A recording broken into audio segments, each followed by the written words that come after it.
mabigyan siya ng license to operate. So in this way, may konting check and balance sa Department of Health kasi nga, ang DOH ang regulator. So medyo meron silang dapat pagdaanan. Hindi kagaya, let's say, a school. Sabi nga sa akin ni Secretary Sani, yung school, gagawin ng DP, bibigay na lang sa kanya. And kung minsan, hindi siya happy sa functionality of the school. Sa amin, mabe-blame yung contractor pag hindi niya sinunod yung detailed architectural design that was given a permit to construct. So yung 200 questions, and first question is, ilan yun, sir, and the total amount, and second is, where's the anomaly? So don't the figures kasi kahapon ina-announce ko 297. Akala ko nabawasan na kasi nag-open yung binisita ko. Pero hindi nabawasan, nadagdagan, naging 300 na naman. So as we continue to investigate, the number is fluctuating. But at least it's around that figure, about 300. So what I can tell you is, when I reviewed the super health centers, there are 818 that have been actually funded. 818, and about 500 were completed. That means yung remaining 300 are ongoing. So hindi ko pa pwedeng pakialaman yun. Let them finish first. Pero those that have been completed, chinek namin.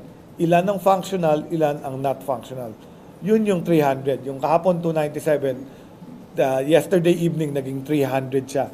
300 facilities that have been completed, ang tawag namin, ready for occupancy.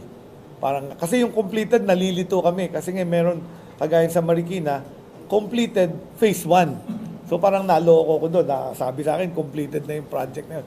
Yung pala, completed phase 1. Pundasyon lang. So ngayon, meron kaming term na ang hinahanap ko yung ready for occupancy, kagayong nabisita ko sa Antipolo, yung sa Tanza Antipolo. Yun, luckily, nung binisita ko, naging first day of operations nila. 1 year ko nang naibigay sa kanila yon. So yun ang gusto kong maumpisahan, no? Yung mga super health center na tapos na at ready for occupancy. And the anomaly where anomaly, sir, is? Ang nakikita namin, hindi anomaly, no? It's ang nakikita naming obstacles to operations are, number one, kung minsan walang power, walang water. Doon kasi sa arrangement namin, it is the LGU that will make sure that it is connected to the electricals, that is connected to water lines, and then who will also hire the personnel, yung doktor, yung nurse, yung midwife, yung pharmacist, na magpapatakbo ng health center. So it's really the LGU. Kami, grant lang to build the infrastructure. Okay. Isa Catoner from Bombo Radio, Philippines. Sec, yung mga super health center facilities na to, na-check nyo na po ba ito? Kasi may statement kayo before na dapat ang hospital ang mag-i-stay kapag tumama nga yung the big one. Have you checked this completed super health centers, their quality, kung masusustain ba nila if ever man na tumama nga yung the big one, since kayo po ang prominent? Okay, so I don't have to check that because when they are constructed, mayroon tinatawag na building code. So may building code for health facilities. They should be able to withstand a 7.2 magnitude earthquake. So ano yan, imputed na yan in the contract that what they build me should be a health facility standard based on our Philippine building code. So pag yan bumagsak, ay yun ang dapat natin i-check. Bakit siya bumagsak? LGU yan, LGU gagawa niyan. Ted Johnson from INQUIRER. Yes, Johnson. Curious lang po, what triggers you to conduct an investigation and do the ocular inspection? This started with the flood control issue. So napapanood ko rin yung flood control. So in 2024, all our health facilities were being implemented by DPWH because it was placed in the GAA of 2024 that all health facilities above 5 million and not belonging to the Department of Health will be implemented by DPWH. So since DPWH is in the highlight, I decided to look at the things being implemented by either the DPWH or the LGU. Tatlo kasi ang implementors eh. It can be my regional office, it can be the local government unit, or it can be the DPWH District Engineer's Office. So that's why tinitingnan ko itong mga health facilities na construct in that methodology. So may idea na kayo, sir, nasaan yung majority of those projects na hindi pa kumpleto or declared completed pero hindi pa nagagaya? So majority are of course in Luzon kasi pinakamalaking landmass. I think 170 plus of the 300 are in Luzon. And then distributed to Visayas and Mindanao. So minamap na namin to. So I've actually instructed my regional directors to inspect. Kasi ang dami niya eh. Di ba? 300. Papabisita ko lahat yan and then papamonitor kung bakit hindi pa nagbibigay ng services. And my job is solutions. Remember, hindi ako investigator. I'm a doctor, so I'm making sure that these health facilities, if they were finished, should be giving health services to the people in that community. Pero initially, Secretary, who needs to explain, the DPWH or personnel from the DOH or LGU? Yung tatlo. Because that's the difficulty here with the local health system. Ang mga kasali dito is the LGU, our regional office, and the implementer, the DPWH. So it cannot be put on one. So magtuturuan nga sila eh. Kung minsan nagtuturuan sila. Kung minsan nakaturo pa sa akin eh. Back to the DOH. Sir, nakapag-ugnayan na ba kayo kay Secretary Ted regarding sa super senators natin? Not yet, no? But he knows that I'm actually investigating it. Nagkasama kami nun sa earthquake sa Davao Oriental at saka sa Bungo. At sinabi ko nga, tinitingnan ko na rin yung mga implementation. In fact, I was telling him about the super health centers that are being implemented by DPWH. Busy-busy pa yung tao, nahiya naman ako. Dagdagan pa yung problema niya. So gawin ko muna yung sa aking side and then what solutions I can offer, magpupulong kami ni Secretary Vince. Sec, Jico Custodio from Brigada. There is a video, Facebook video live cut circulating online at sinabi nyo doon na at least kayo yung nag-expose kesa kayo yung in-expose. So, what can you say? What do you mean by that, Sec? If it's cut, it's does it probably, mean, you have to look at the whole context. If I were you, look at the whole video. Because if you take everything out of context, it's not going to be accurate. So probably somebody asked me a question and I answered them. No, I think the statement was, ang sabi niyo po was, mabuti na tayo yung nag-expose kaysa kayo yung ma-expose. Just focusing on that statement, what was the intention of the statement? No, you see, the problem in government is that I get all the blame. Remember, devolved. Who do you blame? The Secretary of Health. That's the simple truth in that. Everybody blames the Secretary of Health for poor health care. Even if I'm not the one running the healthcare system, bulok yung ospital ng local government. Sino sinisisi nyo? Di ba yung Secretary of Health? So, bibisitahin ko yan. Super health center yan, di naman ako magpapatakbo niyan.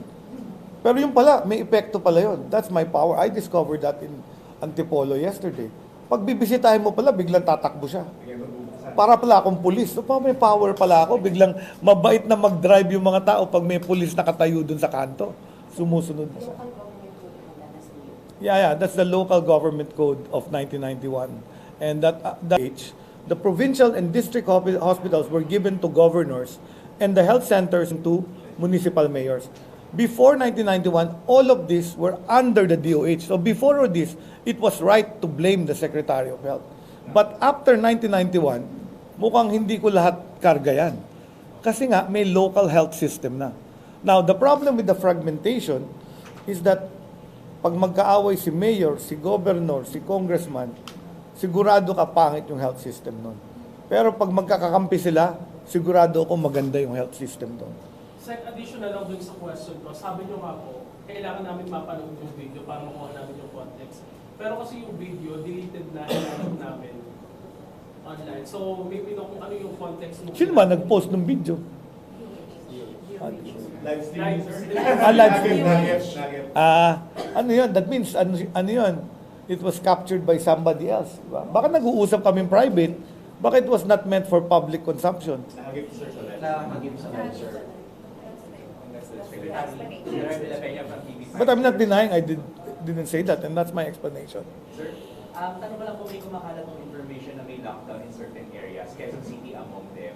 Ano po ba ang directive ng DOH? And kung totoo Okay, po may so kailangan ng lockdown? so let me explain. The lockdown was done during COVID.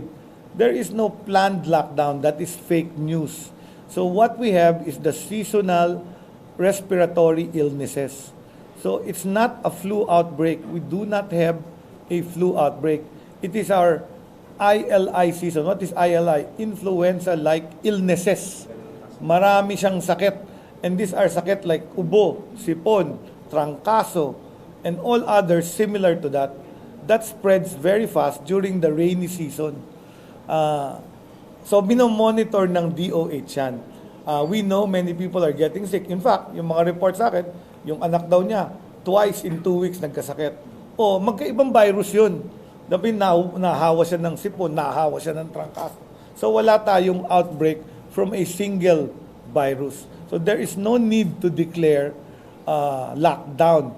But, there is a recommendation to maybe start wearing your mask or staying at home if you are sick. That's the public health recommendation because it is our season for this influenza-like illnesses which you get by respiratory spread. Maybe if you're sick, huwag ka nang pumasok sa trabaho, huwag ka nang pumasok sa school. And this is also the reason DepEd declared no classes. Although we didn't recommend it to them, they did it together with the earthquake and together with retrofitting. Time na rin nila mag-sanitize daw. It's actually also good kasi nga, I think the kids, if they don't go to school, will not infect each other. My fear is that kids will get infected, they recover after 3 to 5 days. Pero if they bring it home to a lolo, lola, or someone who's on dialysis, baka yun ang mamatay. So in a way, okay lang yun. Di naman ako kontra dun sa doing alternative methods of education. In this week, patapos na yata, next week may pasok na sa NCR. So, pero yun, yung public health precautions, andun pa rin. Cover your mouth when you're coughing or sneezing. May wear a mask. And if you're sick, huwag nyo nang papasukin yung anak nyo kasi maghahawa lang ng ibang bata. Is that policy now? I mean, is that going to be a policy like what we did in COVID na youth recommend? No, it's optional. It's optional. So everybody protects their own healthcare. Diba? I'm not gonna enforce you what you will eat or what you. But this is a democratic country. But I'm going to give you sound public health advice. Kasi magka-hysteria na biglang, everybody will be buying again masks. So wala namang ganung threats, sir, na. Wala naman. It's really the season. And actually, mas mababa nga yung cases natin this year than last year. For the month of September, ang cases namin of ILI was over 155,000 last year. Itong September itong nakatatapos lang, 133 lang yata. So less. So it's not more. Nagkataon lang, napansin siguro ng mga tao ngayon, siguro you're connected to a relative that got trangkaso or something. So, konti na lang, yung sa going back to the super health center, so kung hindi siya tapos, hindi siya ready for occupancy, meron bang criminal liability yan? Kasi I'm coming from a framework of the flood control project. So may ganun din ba, sir, na. So what I promised ICI is I will do investigation and case build-up. So if we have a case and we think someone is criminally or administratively liable, I will submit it. Well, pagka criminally liable, pwede na diretso sa DOJ yan or ombudsman. What ICI is doing is helping me find the administrative ways to actually prevent this. So yun nga, yung mga collusion in bidding, yung mga. So tinuturo nga nila sa akin kung ano yung mga nasa batas na pala, nandiyan na pala, that we are just not utilizing.